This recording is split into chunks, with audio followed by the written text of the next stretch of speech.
Bitch, we got bulletproof glass now. Bitch, I turned off, I feel like I want a Grammy. I'm speaking Guapanese, I know he cannot understand me.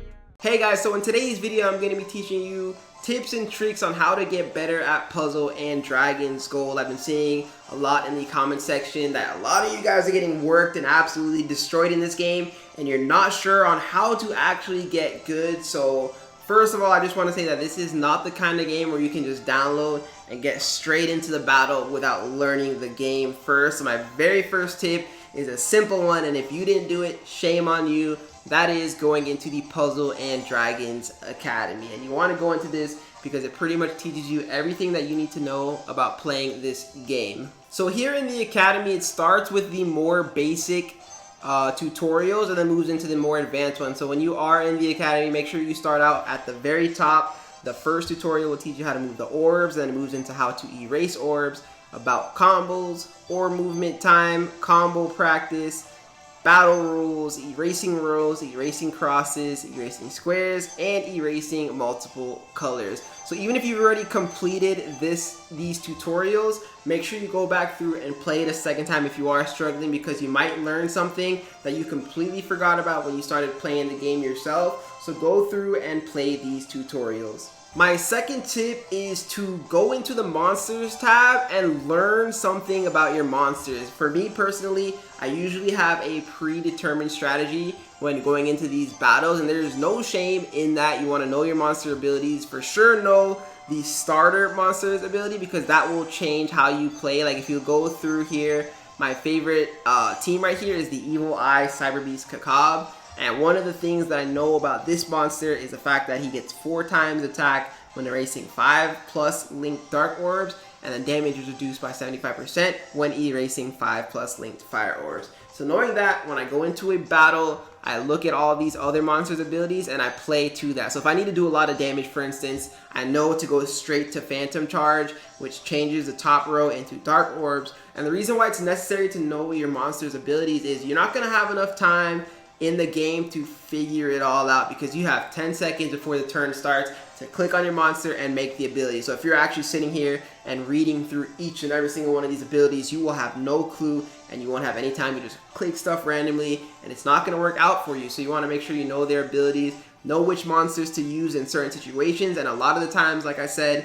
you will be using the same predetermined strat throughout all of these battles. So it's always good to know which order you like to go through, and then also know which moves are more reactive and can help you out in sticky situations. So my next tip is, once you have learned your monster abilities, you have predetermined strategy set, you know their reactive abilities and your leader skills as well, what you want to do is hop into battle. But instead of going straight into online, you want to go through to the single player and practice what you've been doing and see if it works out in a real battle, see if these strategies work, because what may work in your head may not actually work once you head into the battlefield. And that's what makes practice very nice. You can actually go in here and practice against specific people and specific team types, so you can sort of see where your strengths and weaknesses are with each deck. I highly recommend going in here and practicing against these other monsters, because there's not a lot of pressure. You know, if you lose, you can always hit reset, or you can just like start over, make a different team, whatever you need to do, instead of just having like high pressure going online and then losing and then potentially getting mad. So always go into the practice field before you start. But my final tip is, once you're done with the tutorial, once you learn all your monsters and your strategies, once you've even played the story, I feel like the story adds a more fun aspect to the game. It's nice and relaxed. You can also redo your stage if you end up losing a specific round. So there's no real reason to be scared of playing the story mode. But once you are done, if you really want to get good at this game, you've got to take it into the online battle. And the online battlefield is good because computers, you know, they might act a specific way, but going up against different players, we all think differently. It's going to help you become more adaptive at the game, and that's the biggest thing that you need to learn how to play.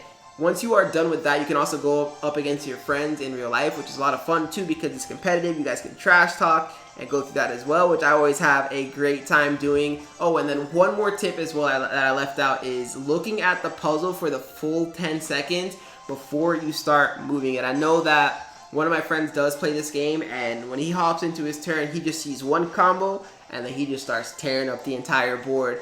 what you want to do instead of doing that is look at the entire board for 10 seconds, study it, see where you can get multiple combos off before you start moving. That'll allow you to move the orbs quickly and efficiently, maybe start off with 2-3 combos and then figure it out for the last couple of seconds to try to get any additional combos in. You want to take your time and use that entire 10 seconds to figure that out. So hopefully these tips and tricks did help you guys for getting better at Puzzle and Dragons. If it did, make sure you do me a favor, hit that like button and make sure you sub too if you are new to the channel. But either way, I hope you guys enjoyed it. I hope you enjoyed this Puzzle and Dragons series. I personally really do enjoy the game, and the download links are in the description down below. Anyways, guys, enjoy the rest of your day, and I'll catch you in the next one.